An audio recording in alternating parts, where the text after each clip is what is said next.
Hi, this is Wally Kern with Supreme Gecko, and today I'm really excited because we get to do a video on one of my favorite geckos. And make sure that you stick around till the end of the video because we're going to see some really cool babies from this gecko. So how excited am I about this video? Behave this way before. I know. Have you ever felt this way before? Well, maybe not Tom Cruise excited. How about this excited?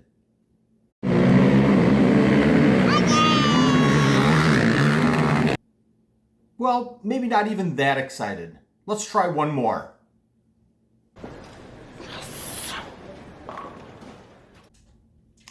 Yeah, that's about right. And for a nerdy person like me, that's pretty excited. And I hope you'll be this excited about this video. The Supreme Gecko channel is all about bringing you the most accurate, up-to-date information about common and rare geckos.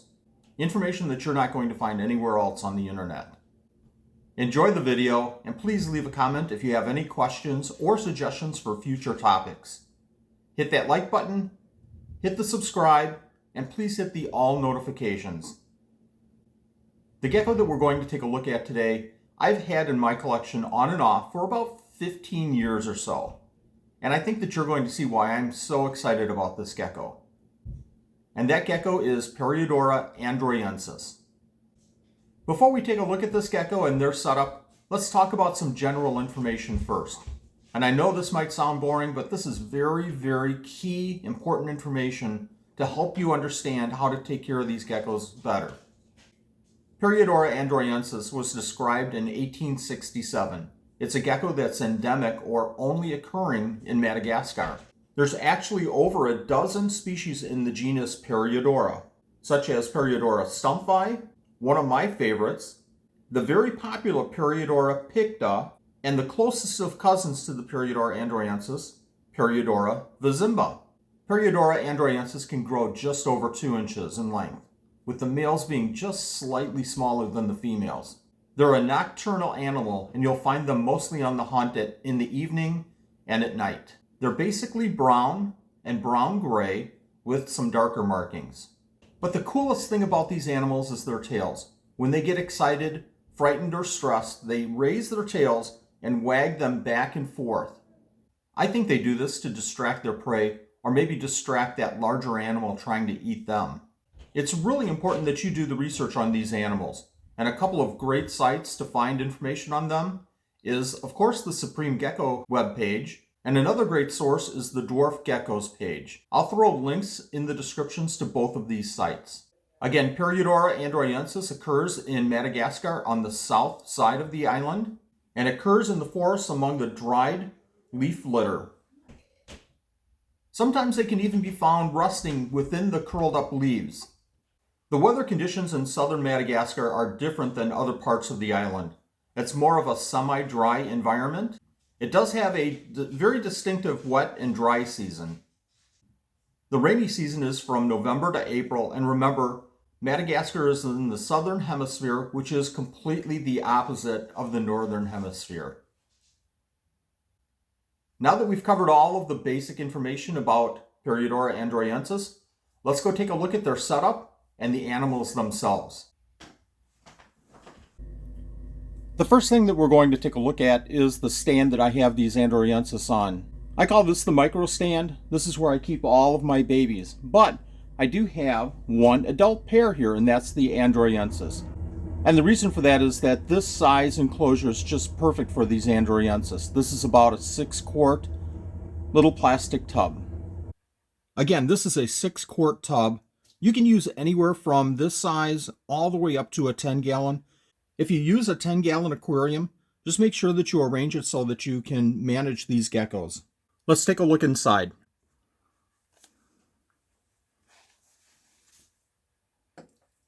Again, this is a very basic setup. I'm doing this as a breeder setup. You can absolutely do this completely differently if you'd like. But let me go over some of the basics of this setup though. The substrate is a bioactive substrate with a mix of 2 parts Zilla jungle mix and clean 1 part untreated dirt and about a half a part of sand. If you notice, we have a bunch of springtails down in the substrate. You could also use dwarf white isopods, and that could be an extra meal for these Periodora androensis. For a heat source, that microstand was heated with a FlexWatt 3-inch tape. You can opt for a dependable low wattage under the tank heater or even a very low wattage light bulb on top of the tank. Provide about 30% of the tank as the warm side. And when I say warm side, you should go around 86 degrees or so. The rest of the enclosure can be room temperature. I like to provide at least 2 hides. Here we can see that we have 3, a cork bark here, a terracotta pot, and another plant saucer overturned. You really want to allow them to choose the hide that they want to go to. Under this hide, I have sphagnum moss, and that's to keep that area a little bit damper than the rest of the enclosure. And we'll see that in just a moment. I don't include them in here, but you could include small branches. It's better to orientate those branches horizontally rather than vertically. And if you are going with a larger enclosure with a screen top, you can certainly opt for live plants. Make sure you have the proper lighting for those plants. Speaking of lighting, UVB isn't necessary for these animals. Again, they are nocturnal, but UVB lighting would be a benefit to these animals. If you remember earlier, I mentioned that they really like the leaf litter. And here I have a bunch of curled up leaves. I'll find them occasionally in these leaves. Most of the time they're under the hides. And that's pretty much it. The cork bark is for them to crawl onto. And I've included a food dish with calcium and a multivitamin. Because we have the water dish, I really don't miss this tank. You certainly can as a benefit to the geckos. But remember, if you do mist, you want the entire enclosure to dry out before you mist again. Let's go ahead and take a look at those animals. I'm going to move some of the decor around so that we can get a better look. I'm not really sure where they're going to be located here, but I'm just going to move some of these pieces around so we can get a really good look at these animals. You can see just a ton of springtails on this cork bark. I'm going to knock them off, and we'll look under that plant saucer where they normally hide.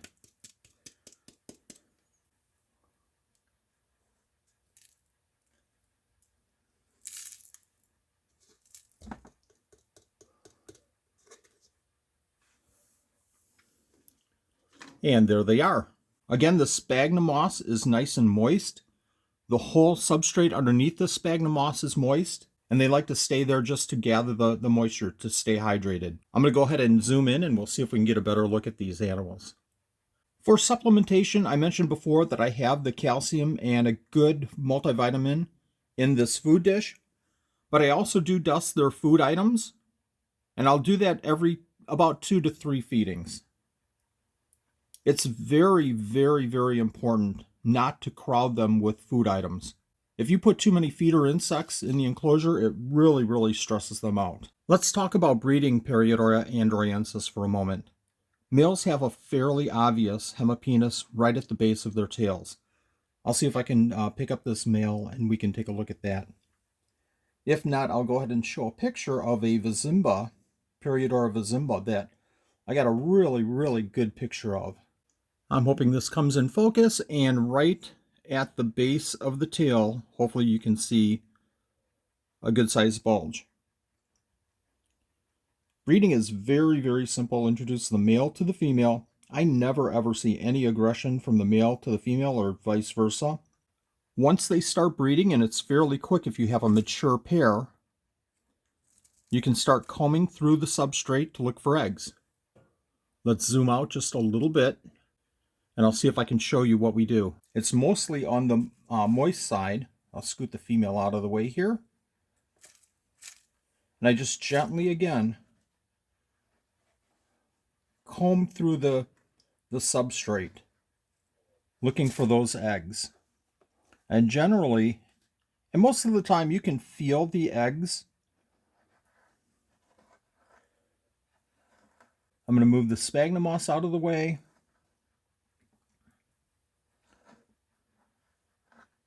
And today we don't seem to have any eggs, but I'll show you some eggs in just a moment. As a quick note, I do cool the pairs of androensis over the winter time. just to give that female a little bit of a break over that season. And finally, females will lay eggs every 3 to 4 weeks. So you really have to pump them up with food and really make sure that that food is dusted with a really good calcium and multivitamin. Let's talk about egg incubation. And I'm going to bring out our tray of eggs and I'll show you how we do that. I'll go ahead and put the decorations in this enclosure and we'll go ahead and take a look at those eggs. Here's a typical egg tray, and I'll go ahead and remove the top so we get rid of that glare. I use a base of, well, it really doesn't matter. You can use a base of anything, but I use Perlite. And then I put the eggs inside a bottle cap. And in that bottle cap is a dry material. I like this Supreme Hatch material, simply because the eggs then don't roll anywhere when I move the tray. As you saw, I marked the top of the tray with the name of the animal and the date that they laid the eggs. We pull the eggs of Periodora andoriensis simply because the babies really don't coexist with the adults. Just a note, this substrate is a little bit moist. It's not wet, just a little bit moist. The top doesn't have any holes, but that's because we open that top about once a day. I like to incubate around 80 to 82 degrees, and I get usually a good mix of males and females. You can incubate anywhere from 78 to 86 and realize that the higher temperatures seem to produce more males. And now my favorite part of the video, let's take a look at those babies. I'll go ahead and put these eggs away and back into the incubator, and I'll be right back. Once those Periodora andoriensis eggs hatch out, I go ahead and add them to a deli cup like this. This is a standard 6.5-inch deli cup. I go ahead and add the name of the animal and the date that they were hatched out. So these Periodora andoriensis that we'll look at here are about a month old. Let's get a closer look at these. And it looks like we have one out already. As a size comparison, you can see this is a normal size water bottle cap. I like to use them, and I put a notch on one side of the bottle cap so that they can go in there. This is a simple sand substrate, and I have a bottle cap with water in it. I usually put that next to the bottle cap. You can see there is some poop in this container. I clean it every single day. I feed it every single day, and that's why they poop so much. As far as foods, these guys are taking small wingless fruit flies. That's the melanogaster, springtails, super baby microworms, and very small dwarf white isopods. Let's go ahead and feed these guys, and I'll look under that other cup and we'll see some of the other babies. Let's go ahead and get a closer look at these, and I'll throw some springtails in and see if we get a feeding response.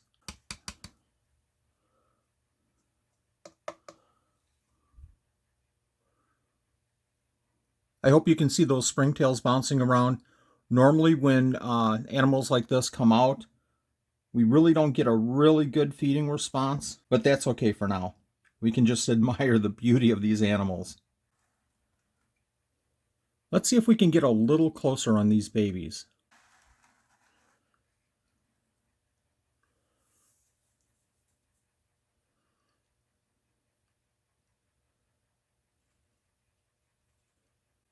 You can see the pretty orange color on those tails.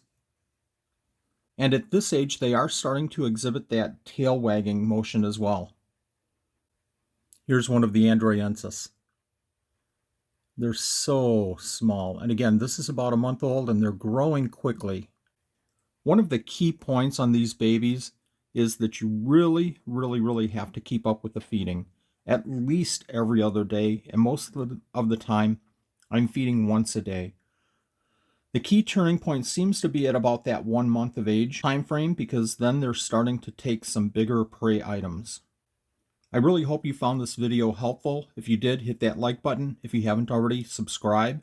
Hit that notification bell so that you don't miss another video. Thanks, Gecko fans, for watching. We'll see you next video.